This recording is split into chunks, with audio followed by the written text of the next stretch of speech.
xafladii ugu horeysay ee Nairobi ka bilaabatana waxayna tusinaysaa inay Nairobi tahay caasimadeena labaad.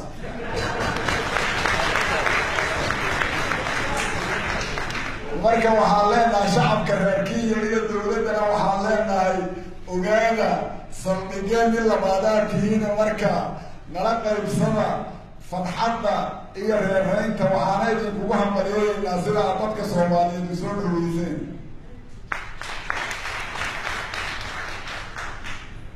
arrinta muhiimka marka waxay tahay oo la rabo Soomaaliya inuu musharaxu ogaado oo maanka ku hayo siyaasadda waxaa loo qaybiyaa qayb waxaa waaye waa dhaqaalaha iyo sidii looga shaqaynayo arrimaha bulshada, qaybna waa amniga iyo siyaasadda. Soomaaliya marka meesha ay ka dhimatay waa amni xumo. hadda waxaad arkaysiin dowlad goboleedyada kuraastiha loo doontaa la yiri oo xildhibaanka halkaas ayaa farta loogu fiilay in loo doonto. waxaan diyaarad ahay dad gutegi markaa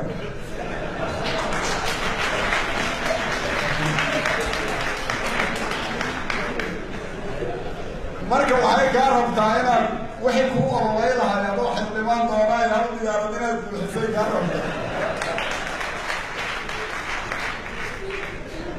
waxaana dhici karta dowlad goboleedka markaad tagto in madaxweynaha meesha jooga oo wergada yidhaahdo agaasimo guudaa lagaa dhigaayo oday lacagti haddana intaasaa ku soo korortay.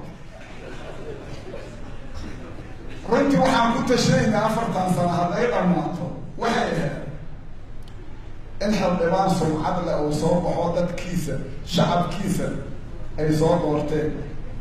ogowna ilaa shacabka Soomaaliyeed kaa soo doorto dadaan kugu mana sheegaa in sharaf iyo karaamo ximbaarsan mana la karti. marka xildhibaan corruption ku bilaabanayo inuu madaxweyne corruption ku imaaha dhalayo mashakiyaa kaaga jiro.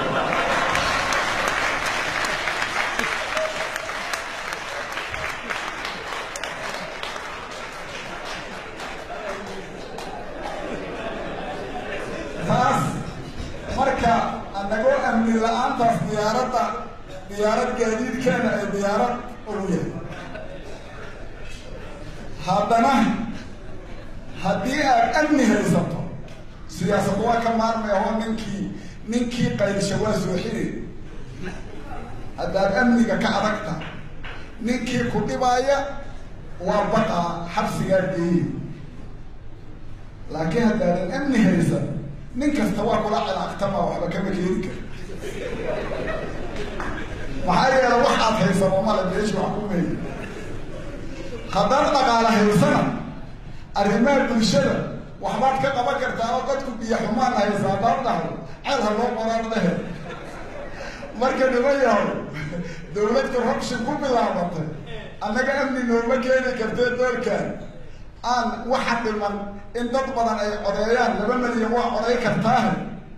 arrintan hadda ay hogaamiye kooxeedyadu ama aan dhahay dowlad goboleedyadu ay soo diyaariyeen baarlamaanku ha naga saxa oo dadku inay codeeyaan ha ku saxiyo. intaasaan ku soo deli lahay. musharaxana mar labaad hambalyaan leenaha soo dhawaabaan ku leenaha ninkii ugu horreeyo bilaabaadna tahay waa kuugu hambalyeeynaa. wasalaamu calaykum waraxmatullaahi wabarakaatu.